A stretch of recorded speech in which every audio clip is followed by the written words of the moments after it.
Бажаю здоров'я, шановні українці. Звіт за цей день. Перше. Маємо вагомі міжнародні кроки, які посилюють наші позиції одразу на кількох напрямках.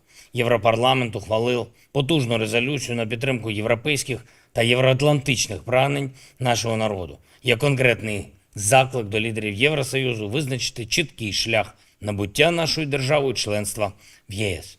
А в питанні про альянс Європарламент фіксує саме той сенс нашого українського внеску в євроатлантичну безпеку, який передбачає, що шлях України в НАТО та політичне запрошення до вступу мають бути напрацьовані вже в контексті підготовки до саміту Альянсу у Вільнюсі.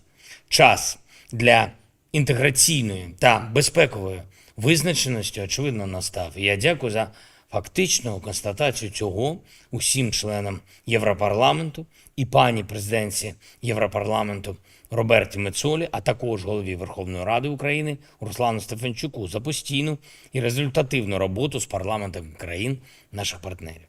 Другий вагомий міжнародний крок за сьогодні – це зареєстрований в Сполучених Штатах законопроект про конфіскацію та передачу нашій державі в якості репарацій активів російської держави, держави-терориста.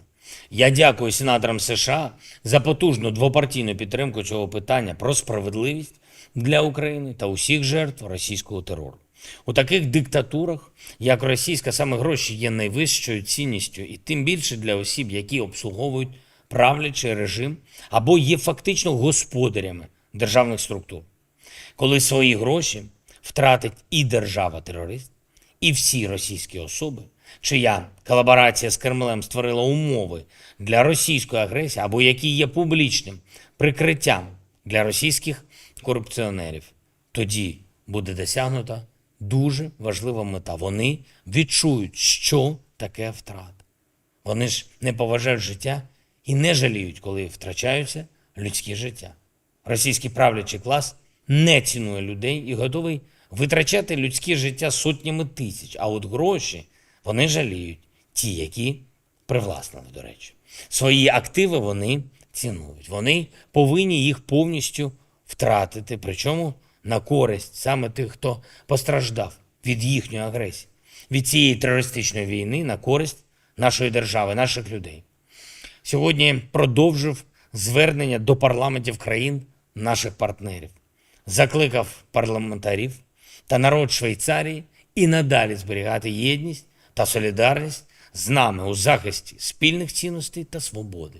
Дуже важливо, щоб всі ми в Європі однаково розуміли, лише силою зброї можна зараз захистити той спосіб життя, який ми усі так цінуємо в усіх країнах, від Атлантики до України, зокрема і в Швейцарії. І це наше спільне завдання – захищати свободу, міжнародне право і людське життя. Провів і телефонні розмови з представниками двох країн – Белізу та Коста-Ріки. Будуємо нові партнерства для України, для підтримки формули миру та наших резолюцій в ООН на захист статуту ООН та міжнародного права загалом. Обговорив із паном президентом Коста-Рики та паном прем'єр-міністром Белізу можливість організувати зустріч Україна-Латинська Америка.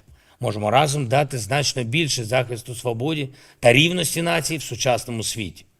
Важлива доповідь була сьогодні по ситуації на Херсонщині та загалом на півдні країни, на нашій Дніпровщині, після російського теракту на Каховський ГЕС, ліквідація наслідків катастрофи, допомога людям, забезпечення питною водою та всі інші чутливі та важливі питання.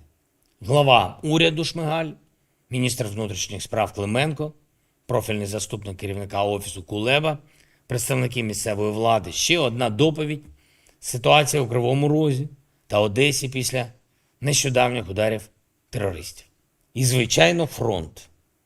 Я дякую усім нашим воїнам, кожному підрозділу, кожній бойовій бригаді за сьогоднішній день, за сьогоднішні бої.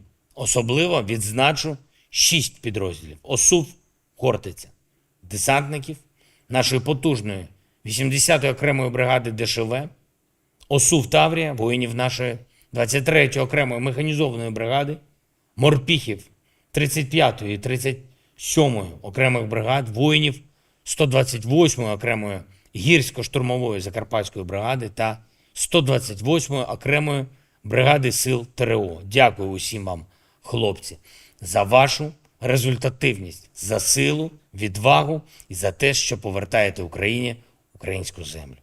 І посилюєте нашу українську волю. Слава кожному і кожній, хто зараз в бою, на бойових постах, у бойових завданнях. Слава усім, хто тренує наших воїнів, хто лікує та реабілітує захисників і захисниць після поранень. Дякую усім у світі, хто допомагає. І, до речі, черговий Рамштайн сьогодні пройшов доволі результативно. Ще міцніше. Слава Україні!